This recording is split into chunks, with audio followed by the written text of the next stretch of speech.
আজকেও আমাদের সামনে এক শ্রেণী ইসলামের নামে লেবেল লাগিয়ে আজকে আমেরিকার নীতি আদর্শ বাস্তবায়ন করতে চায়, আজকে ভারতের কালচার বাস্তবায়ন করতে চায়, আজকে বিদেশিদের কালচার বাস্তবায়ন করতে চায়।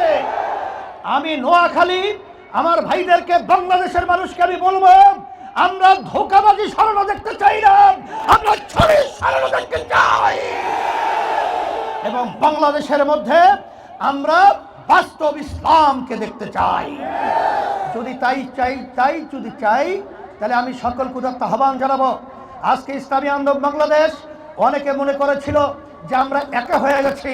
না, আল্লাহর ভজনে আমরা একা হই নাই, আমাদের সঙ্গে আল্লাহ রয়েছে, আমাদের সঙ্গে বাংলাদেশ সম্মানিত উলামায়ে কেরাম রয়েছে, আমাদের সঙ্গে যারা ইসলামকে ভালোবাসে সেই আমার ভাইরা, আমার মা বোনেরা রয়েছে। আজকে যারা দেশকে ভালোবাসে তারা আমাদের সাথে রয়েছে, ধোঁকাবাজদের সাথে নাই, থাকবে না। বাংলাদেশ থেকে ওদেরকে উৎখাত করতে হবে, অরিজিনাল স্বর্ণ বাংলাদেশে বাস্তবায়ন করতে হবে। এই লক্ষ্যকে সামনে নিয়ে আপনারা জানেন, আপনাদের এলাকার সন্তান, বিশেষ করে এই আসনের আমারই সন্তানের মতো আমার ভাই এবং আমার এক কথায় ছাত্র আন্দোলন থেকে টানা তৃতীয়বার অর্জন করেছে দেশের সেরা সুপার ব্র্যান্ড স্বীকৃতি বসুন্ধরা টিস্যু। সে সংগঠন করে আসছে আমার জহিরুল ইসলাম কাউসার।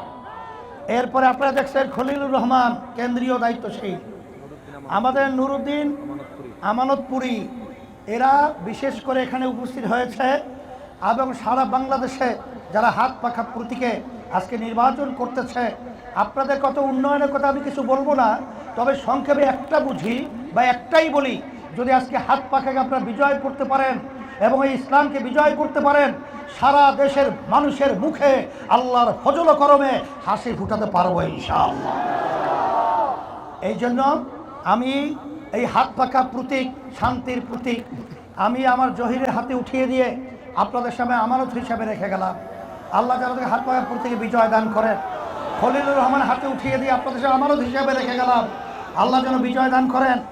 আমাদের নুরুদ্দিনের হাতে আমি হাত পাতে উঠিয়ে দিয়ে আপনাদের কাছে আমানত হিসাবে রেখে গেলাম, আল্লাহ রাব্বুল আলামিন ইসলামের আন্দোলন এবং হাত পাখা প্রতীকে আল্লাহ বিজয় দান করুক। সারা বাংলাদেশের ভিতরে হাত পাখার জোয়ার উঠেছে আল্লাহর রহমতে, আজকে বিজয় করার জন্য নেমে গেছে। নোয়াখালী এসে তাই দেখেছি, সারা বাংলাদেশে ঘুরে তাই দেখি। এবং 12 তারিখ ফেব্রুয়ারি আল্লাহর মধ্যে হাত পাখা বিজয় হবে, ইসলাম বিজয় হবে, দেশ মুক্ত হবে এবং ইসলামকে উদ্ধার করতে পারবো ইনশাআল্লাহ।